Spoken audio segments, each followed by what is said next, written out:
ইস, নখের কি অবস্থা! কাজের চাপে নখের কোনো যত্নই নিতে পারি না। আর এই নখের যত্নের জন্য কিন্তু এই সেনসিটিভের কিউট অয়েল পুষার পেনটা কিন্তু একদম বেস্ট। এইটা কিন্তু আমি অনেক দিন যাবত ধরে ইউজ করে আসছি। পার্লারে যাওয়াটাও খুবই কষ্টের একটা ব্যাপার, আর তার জন্য কিন্তু এই সেনসিটিভের নেইল পেনটা কিন্তু বেশ কাজের।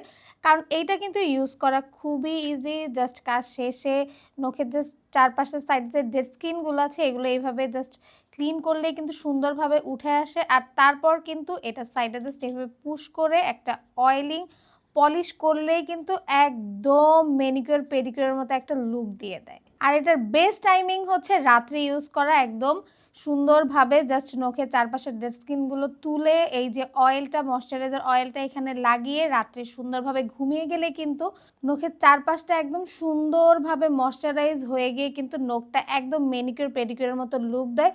তাই আমি রিকমেন্ড করব যে রাতে সব কাজ শেষ করে এই নেইল পলিশ পেনটা লাগিয়ে একদম ঘুমিয়ে যেতে।